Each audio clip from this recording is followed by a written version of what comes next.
Hello, and welcome back to the video about possible fall scenarios.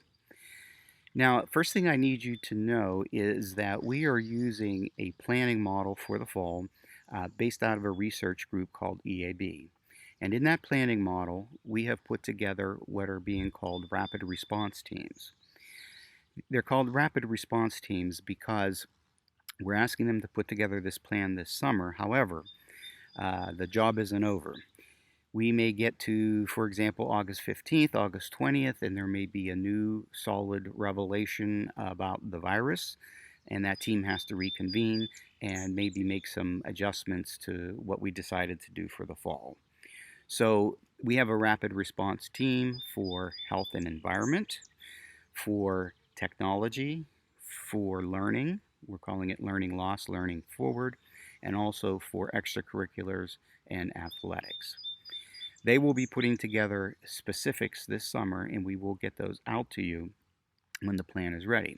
But in the meantime, we do need to look toward our planning and get a commitment from you based on the current information we now have.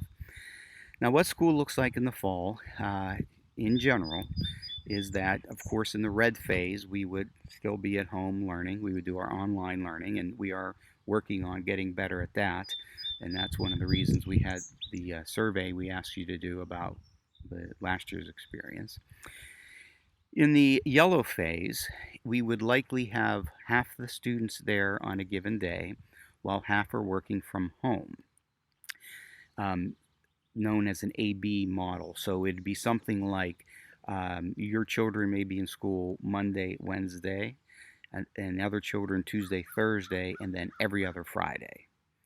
So that there's always someone in school and there's someone learning from home, and that learning from home would be in step with what is being done in the school. So they would have the same teachers when they're there, etc., and it would just be a continuation of what's being done in school. In the yellow phase, there would be the reason for half of them being there would be social distancing would be easier to accomplish that way. In terms of the busing, we're still going to need, to accomplish as much separation as possible. We need as many parents who can transport, and we do appreciate those who have already stepped up to do that.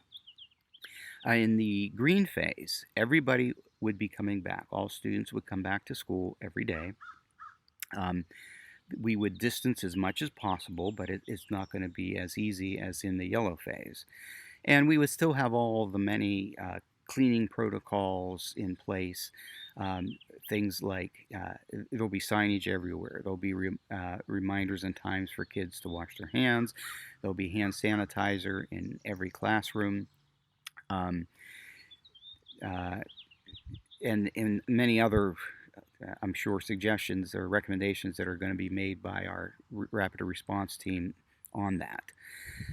The key here for us is what we are going to try to do is, when I spoke in that first video about contact tracing, we are going to try to structure things so that we can keep the number of people that a student or adult comes into contact with in 48 hours within 6 feet for more than 10 minutes. Try to keep that to a minimum. That is going to be the key for us. That is what we'll be looking at. That is the lens through which we will be looking at things. In both the yellow and green phase, doing things in common areas are going to be diminished. For example, the cafeteria may be more of a grab-and-go type operation. We will want to avoid kids gathering in large crowds for a long period of time. We will ask them to always wear a mask when they're in the hall, always wear a mask when they're in the bus, always wear a mask when they're in other places where there are more people. Regarding wearing masks in the classroom, that is something that we're still discussing. A lot of, if obviously, again, if there is the ability to space out, we will do that. And that is about where we are right now. As I said, as the summer goes on, our teams will be continuing to plan, and we will provide those plans to you when they become available. Thanks.